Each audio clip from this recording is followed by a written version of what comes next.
Sanusi, Ketua Fraksi Gerindra DPRD DKI. Pak Sanusi, Iya Bang. ketika RAPBD tadi disahkan, terus ditandatangani semua, Iya. itu dibawa nggak oleh gubernur atau ditinggal di DPRD? Baik, terima kasih Bang Karni. Assalamualaikum warahmatullahi wabarakatuh. Saya sebetulnya agak senang-senang juga saat ini bermasalah. Kenapa? Supaya masyarakat tahu yang sebenarnya. Apa sih sebenarnya yang terjadi dalam pembahasan dan persoalan yang terjadi, yang selama ini terjadi terhadap APBD. Supaya masyarakat tahu. Saya cuma di ujungnya adalah ada gerakan masif mendelegitimasikan institusi kedewanan. Saya mau kasih, ada 3 materi dalam APBD. Yang pertama adalah administrasi keuangan pemerintah. Ada Pak Dirjen Anggaran. Selama ini, sepanjang sejarah ini, APBD menganut kepada sistem informasi keuangan. Nanti saya jelaskan detailnya. Pidato gubernur terhadap penyampaian APBD, draft APBD 2015, dia menyampaikan, saya bacakan ya, rancangan anggaran pendapatan belanja tahun 2015 yang dimaksud ayat 1, 73 triliun gitu ya, diminta untuk dibahas dan disetujui berdasarkan peraturan perundangan pasal 104, 105 Permendagri dan Permendagri 13 tahun 2006 ini ditulis. Artinya apa? Draft yang dikasih oleh Pak Gubernur minta dibahas untuk kemudian disetujui dalam ruang AP paripurna skala besar. Kemudian saya mau sampaikan bahwa dalam sistem informasi keuangan yang kita bahas, APBD, itu mengacu kepada 3 poin yang kemudian akhirnya dibalikan oleh Kemendagri. Yang pertama adalah pendapatan. Yang kedua adalah belanja, ada langsung dan tidak langsung. Yang ketiga adalah pembiayaan. Oke, pada saat pembahasan selesai ketuk palu, APBD disahkan, ditandatangani semua oleh Dewan dan Ketua Dewan dan Pak Gubernur saat itu. Kemudian dengan alasan yang, ini sebetulnya masalah cuma satu. Yang dikirim bukan ini, kenapa yang dikirim draft APBD yang dengan alasan karena menggunakan e-budgeting. Dalam e-budgeting hanya tertera belanja. Makanya pada APBD 2013 ada temuan BPK yang disampaikan oleh Kepala BPK di ruang paripurna pada April 2014 temuan terhadap anggaran pendapatan belanja 2013 bahwa e-budgeting belum mengakomodasi program Bapeda karena hanya mengacu kepada belanja saja. Makanya tulisan Kemendagri dibalikan ditulis tidak ada belanja langsung, tidak ada belanja biayanya. Kenapa ini belanja doang, tidak ada pendapatannya? Nah, pertanyaan berikutnya, kenapa Pak Ahok kirim draft APBD ke Dewan kalau merasa budgeting sudah benar, di-lock katanya. Kenapa minta dibahas? Ini yang perlu kita tanda tanya. Dia mau ngapain sebetulnya? Pertanyaan kan di situ.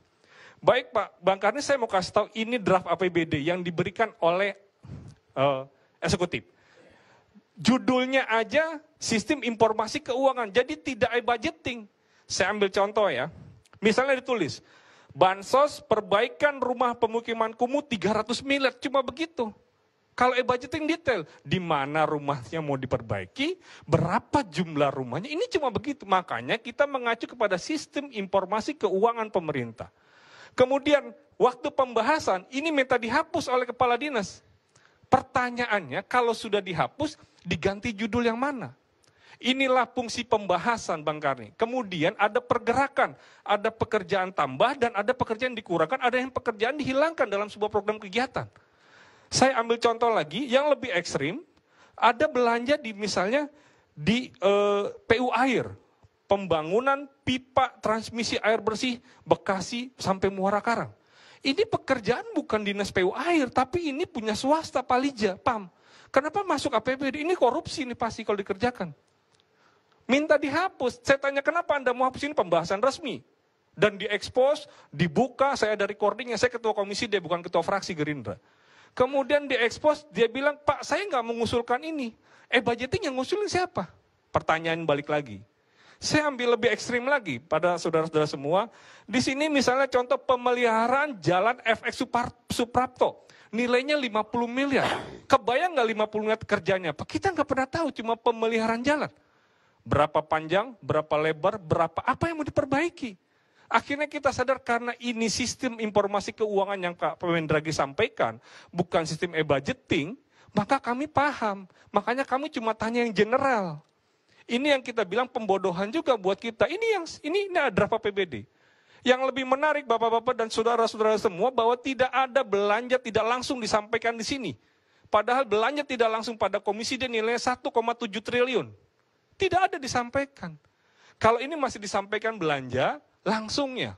Nah, saya yang kedua Pak Karni, saya mau sampaikan bahwa e-budgeting ini temuan BPK 2014 untuk APBD 2013 bermasalah. Kita bisa buka dan kita bisa baca. Kenapa disampaikan yang e-budgeting harusnya kalau kita mau sama-sama transparan kepada publik, e-budgeting itu disampaikan ke Dewan untuk dibahas. Karena itu SE3, surat edaran ketiga, itu rigid. Semuanya ditulis detail. Kemudian kenapa kita dikasih cuma formalitas begini? Saya masih ingat 2013 Pak Ahok marah-marah besar pada saat dia teriak, pembelian truk 300 miliar dihapus oleh Dewan. Saya balik marah. Waktu itu saya anggota komisi D, bukan ketua. Saya bilang tidak pernah ada usulannya, kenapa Anda bilang dihapus? Saya kasih lihat tuh, ada nggak? Nggak ada, ternyata yang menghapus Bapeda. Ini kebiasaan mengumbar dulu, ya, kemudian... Tapi kita jangan terlalu teknis begitu. Sekarang, pertanyaannya yang simpel supaya rakyat mengerti. Nah, pertanyaannya... Ini benar nggak diubah oleh DPRD setelah disahkan? Nah, balik lagi Pak Karni. Setelah diketuk palu oleh Ketua Dewan, maka saya, Ketua Komisi menandatangani. Menandatangani verbal hard copy loh. Jadi kalau yang dikirim itu bukan yang saya tanda tangani, saya nggak tanggung jawab, itu bukan pembahasan. Jadi sebetulnya buktinya ada dua. Pertama soft copy yang sudah dibuat, kedua hard copy yang ditandatangani oleh masing-masing ketua komisi dan koordinator pimpinan Badan Anggaran atau pimpinan Dewan. Itu masing-masing pegang masing-masing. Saya masih pegang. Kalau diminta kapan? Gubernur juga pegang. Pasti pegang, tidak mungkin tidak. Dan Bang Karni saya mau melanjutkan nih. Yang kedua kepada substansi APBD-nya. Kepada substansi APBD-nya. Yang pertama saya perlu sampaikan bahwa APBD 2013 nilainya 52 triliun. 2013. 2014 tiba-tiba naik 72 triliun. Kita dengan senang hati, wah hebat 20 triliun. Di APBD perubahan, waktu itu Pak Ahok sebagai PLT, Oktober, dia tetap menyatakan 72 triliun.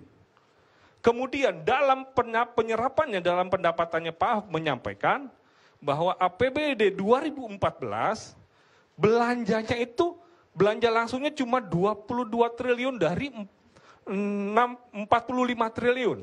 Saya mau sampaikan, PAD kita pada APBD 2014 ditargetkan oleh pemerintah daerah yang membuat sendiri adalah 45 triliun. Ternyata pendapatannya cuma 25 triliun. Ada 20 triliun yang loss, tidak dapat. Makanya APBD adalah silpa ditambah dengan pendapatan daerah atau PAD. Kenapa pertanyaannya APBD 2015 harusnya silvanya 35 triliun dari APBD 2014 ditambah PAD-nya 64 harusnya 100 miliar. Kenapa pemerintah DKI cuma mengajukan 73 naik cuma 0,4% sepanjang sejarah? Karena 20 triliun tidak dapat ditarik, tidak dapat dikolek. Pertanyaannya, apakah benar tidak dapat atau ada potensi kerugian negara di sini sengaja tidak didapatkan? 20 triliun, nanti laporan BPK 2015 yang buat 2014 tertera bahwa tidak tertarik, tidak didapat 30% dari pendapatan. Kalau tidak didapat pendapatannya 5% itu wajar. 30% dari yang ditargetkan tidak dicapai. Pengerti? Ini persoalan dan mungkin... Kenapa waktu itu DPRD tidak protes? Sudah protes. Kita tanya kenapa ini begini, dia bilang banyak berbagai macam alasan. Makanya kita menyebutkan ini bahwa kenapa nanti BPK yang akan menentukan bahwa pendapatannya tidak tercapai. Ini saya mau periksa kasih Bang Karni bahwa belanja ini nota keuangan gubernur pada November 2014. November 2014 penyerapannya cuma 22 triliun dari 72 triliun. Anggap 50% terserap. Berarti masih ada silva 36 triliun. Kalau PAD yang ditargetkan 65 tambah 35 udah 100 triliun. Kenapa kita cuma, ini menurut saya, ini ada potensi kerugian negara. Tidak tercapai. Kenapa nggak waktu itu interpelasi atau angket? Ini yang kita mau sampaikan kepada KPK oleh pimpinan bahwa ini menjadi temuan. Kenapa? Karena laporan BPK-nya sebetulnya keluar nanti di bulan April. BPK melaporkan 90 hari setelah tutup masa anggaran. Hasil auditnya. Nanti hasil auditnya terbukti bahwa tidak terkolek 20 triliun. Pertanyaannya, kenapa nggak bisa terkolek? Yang membuat proyeksinya dia gitu. Jadi kembali ke judul tadi, anggaran siluman. Ya. Itu menurut Mas Sanusi itu ada apa tidak? Apa tidak? Kalau ada, siapa yang bikin? Jadi anggaran siluman menurut saya anggaran yang melanggar peraturan perundang-undangan. Gubernur menyampaikan minta dibahas sesuai dengan peraturan perundangan. Jadi kalau yang dikirim bukan yang dibahas. Sudah dulu. Apa yang Anda mau sampaikan? Jadi saya mau jelaskan dulu supaya pemahamannya sama tentang anggaran siluman atau anggaran bodong. Tidak pernah ada anggaran bodong dan tidak pernah ada anggaran siluman. Hasil pembahasan antara komisi, isinya adalah anggota dewan dengan SKPD dinas. Tadi saya kasih contoh sama masyarakat. Contoh tadi ada 300 miliar hibah. Yang SKPD-nya bilang, Bang saya nggak berani jalanin ini korupsi nantinya. Minta dihapus. Pertanyaan kita bilang judul gantinya mana? Ini pembahasan, tidak ada yang bodong, tidak ada yang siluman. Setelah ditandatanganin, diparipurnakan, kalau yang dikirim bukan hasil pembahasan, itu yang siluman dan bakal bodong. Karena tidak bisa dipertanggungjawabkan oleh Dewan. Saya mau ambil contoh lagi dan supaya semua masyarakat paham. Penguasa pengguna anggaran, penguasa adalah gubernur. Jadi habis paripurna ini selesai, dikirim ke Mendagri, harusnya yang dibahas, dikirim, ke Mendagri bisa evaluasi, ini tidak boleh. Kalaupun masih lolos, pergub keluar, APBD kan pergub setelah itu, maka gubernur bisa bilang, jangan kamu jalanin, nggak jalan. Jadi bukan mendelegitimasikan, bukan menganggap komitmen pembahasan bersama ditiadakan tanpa dikirim hasil pembahasan. Nggak ada yang siluman dan nggak ada yang bodong. Saya ambil contoh tentang UPS yang disebut-sebut. Saya biar semua masyarakat tahu. UPS itu yang bikin e-katalognya pemerintah daerah. Yang belanja pemerintah daerah, yang lelang pemerintah daerah, yang survei pemerintah daerah. Dewan kalau kontrol tadi disampaikan saya mau kontrol masuk ke ULP, unit pelelangan, dia bilang Dewan intervensi. Kita nggak berani masuk. Bayangkan saja 300.000 kegiatan, Dewan 106 mengontrol nggak mungkin bisa. Kecuali ada laporan masyarakat terhadap ketidakbenaran. Nanti temuan BPK jelas, apakah ini dimakap atau tidak. Makanya saya bilang tadi, ini mendiskreditkan institusi kedewanan. Seolah-olah pembahasan ini ilegal. Ini pembahasan normal. Jadi kalau ada usulan... Kita habis waktu, kita rehat dulu saja.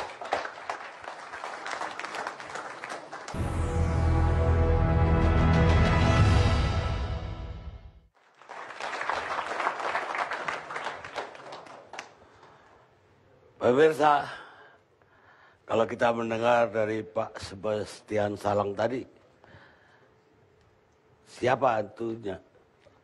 Kalau hantunya satu, lumayan. Tapi Pak Salang tadi bisa terjadi kedua pihak ada kerjasama antara eksekutif, legislatif. Kalau itu terjadi itu bencana. Kenapa? Kalau yang mengawasi dan yang diawasi sudah sama-sama korupsi, siapa lagi yang akan mengawasi mereka?